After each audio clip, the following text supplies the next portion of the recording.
Today we are going to be making our clay food inspired by Wayne Thiebaud.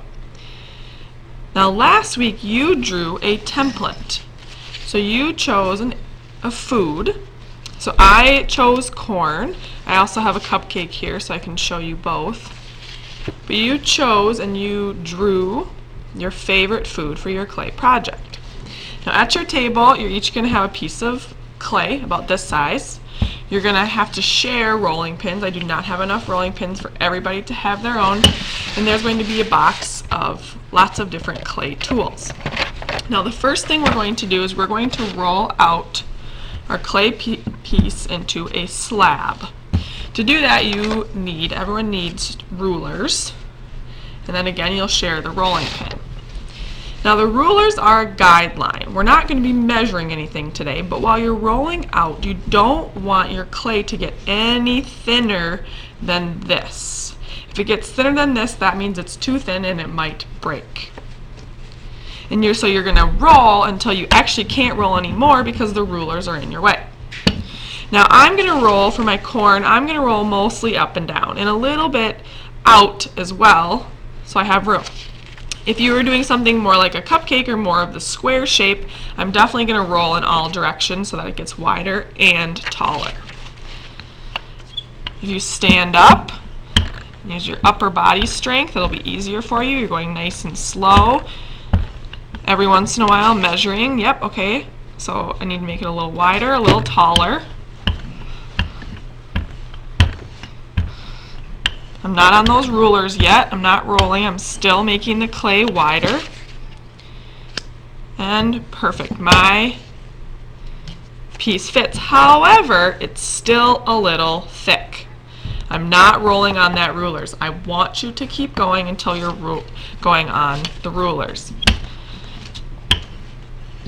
If it's too thick, there is a chance it will also crack. So there we go. I can't roll anymore. I'm rolling right on those rulers. I know my corn will fit. Now if I were doing my cupcake, oh, that fits too. You may have to have gone a little bit sideways as well. But I'm going to go ahead and I'm going to do my corn. I'm going to lay my piece on there. And then you're going to get a needle tool. And what you're going to do is first of all, you have to be very careful with this needle tool. It's very sharp. So make sure we're using it correctly and responsibly. What you're going to do is you're going to hold this with one hand. So I'm right-handed. I'm going to hold with my left hand. And I'm going to stick it through the clay so that I'm actually touching the canvas underneath. And I can kind of hear it scraping against. And I'm just going around. And I can cut kind of sections out. Keep that. If we need that for anything else to add any details. Sure, I'm going nice and slow. Again, I can kind of cut them out section by section, keeping them. I'm not putting them in a ball, smushing them. I'm just setting those pieces off to the side. I may need those later.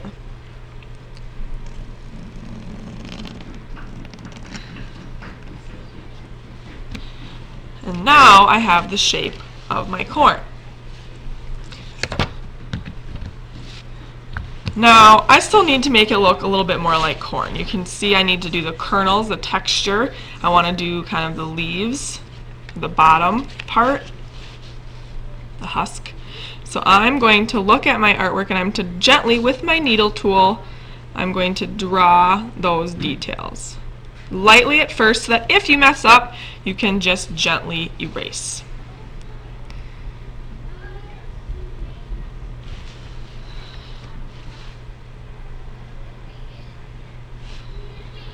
And now I want to add the detail at the top.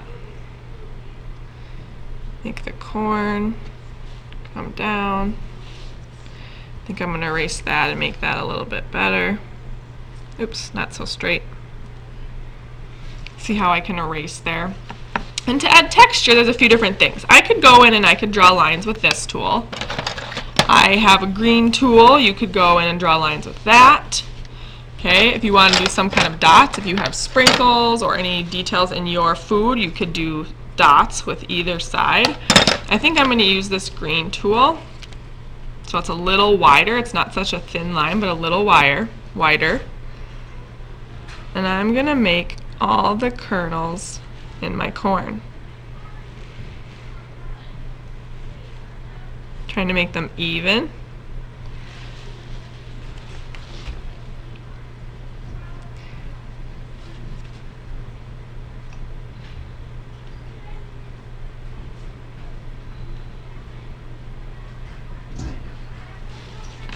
And then I'm going to kind of make the edges nice and smooth. Make sure these lines are visible, so if I need to redraw them, I can, making them a little bit deeper now that I know this looks like my corn.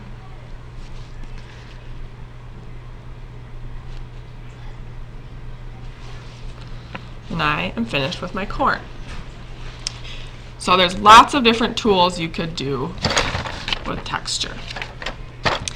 Now let's say that you have a piece of pizza. You're doing a piece of pizza and you want to add toppings, or you're doing a cupcake, or you're doing pancake and you want butter.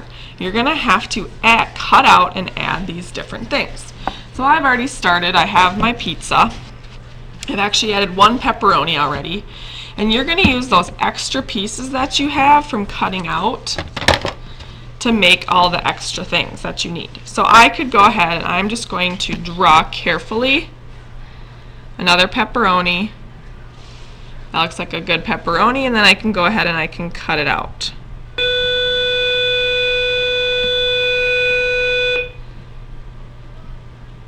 And that is about from the start of the school. I'm going to keep going. And I'm going to set that. That looks good. I might do another one.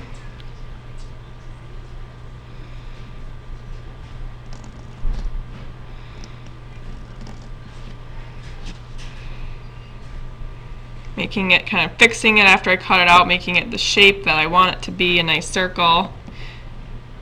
I think I just want some pepperoni. Now, to attach it, you cannot just set it on there.